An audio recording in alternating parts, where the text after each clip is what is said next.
રાજકોટ ગત વર્ષે થયેલા કમોસમી વરસાદને કારણે ખેડૂતોને થયેલા પાક નુકસાનના વળતર માટે રાજ્ય સરકાર દ્વારા ઉદાર હાથે સહાયની જાહેરાત કરવામાં આવી હતી। આ યોજના અંતર્ગત રાજકોટ જિલ્લામાં નોંધપાત્ર કામગીરી પૂર્ણ કરવામાં આવી હોવાની વિગતો પ્રાપ્ત થઈ છે।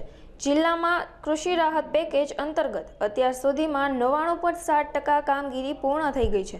જિલ્લાના કુલ 2,41,446 ખેડૂતોએ સહાય માટે ક્લેમ સબમિટ કર્યા હતા, જેમાંથી 2,37,000થી વધુ ખેડૂતોને સીધી સહાય ચૂકવી દેવામાં આવી છે। આ પેકેજ હેઠળ અત્યાર સુધીમાં કુલ ₹758 કરોડની રકમ ખેડૂતોના ખાતામાં જમા કરાવવામાં આવી છે। મગફળીમાં 1,75,620 ખેડૂતોએ નોંધણી કરાવી હતી, જેમાંથી 1,40,353 ખેડૂતોને ₹2,355 કરોડનું પેમેન્ટ ચૂકવાયું છે। તમામને ખબર હશે કે લાસ્ટ યર જે કમોસમી વરસાદથી અને આને કારણે ખેડૂતોને પાક નુકસાન હતી, આના કમ્પન્સેટ કરવા બદલ રાજ્ય સરકાર દ્વારા ખૂબ જ પોઝિટિવ વલણ રાખીને રાજકોટ જિલ્લાના અને તમામ ગુજરાતના ખેડૂતોને કૃષિ રાહત પેકેજનો લગભગ 10,000 કરોડથી મોટું એક કૃષિ રાહત પેકેજ એનાઉન્સ કરવામાં આવ્યું છે।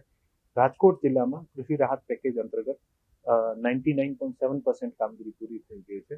ટોટલ 2,41,466 ખેડૂતોએ પોતાનું ક્લેમ સબમિટ કર્યા હતા। આમાંથી 2,37,000ના આજુબાજુ ખેડૂત જે છે આનું સહાય ચૂકવાઈ ગઈ છે અને અત્યાર સુધીમાં રાજકોટમાં 758 કરોડ રૂપિયાની સહાય જે છે આ કૃષિ રાહત પેકેજમાં જિલ્લા વહીવટીતંત્ર દ્વારા પૂરી પાડવામાં આવી છે। એવી જ રીતે ગ્રાઉન્ડનટમાં 1,75,620 ખેડૂતોએ જે મગફળી પ્રોક્યોરમેન્ટ માટે પોતાનો ઈચ્છા દર્શાવેથી રજીસ્ટ્રેશન કરાવ્યું હતું। આ પૈકી 1,40,353 ખેડૂતોને અત્યાર સુધીમાં આનું પેમેન્ટ થઈ ગયું છે અને આનું પેમેન્ટ જે છે આ 2,355 કરોડ જેટલું પેમેન્ટ જે છે આ આપવામાં આવ્યું છે। સોયાબીનની 15,275 ખેડૂતોએ રજીસ્ટ્રેશન કરાવ્યું છે। આ પૈકી 11,134 ખેડૂતોની સોયાબીનની ખરીદી થઈ ગઈ છે અને 85 CRનું પેમેન્ટ થઈ ગયું છે।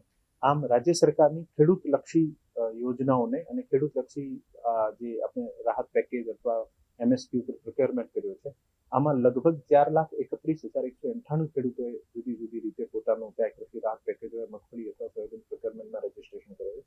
આ પૈકી 3,99,446 ફાર્મર્સ જે છે અને અત્યાર સુધીમાં પેમેન્ટ થઈ ગયું છે અને આ જે ત્રણેય યોજનાઓનું જે ખેડૂતલક્ષી પેમેન્ટ જે છે આ લગભગ 3,198 કરોડ રૂપિયા જે છે આ છેલ્લા 3-3.5 મહિનામાં રાજકોટ જિલ્લાના તમામ ખેડૂતોને ના અકાઉન્ટમાં જમા થયા છે અને મને વિશ્વાસ છે કે આ આમાંથી ખેડૂતોની જે પરિસ્થિતિ છે આમાં ખૂબ સુધારો થશે અને રાજ્ય સરકારના આ વલણ બદલ ખેડૂતોને વધુમાં વધુ ખેડૂતલક્ષી કાર્યક્રમ કરવામાં અને ખૂબ જ મદદ મળશે।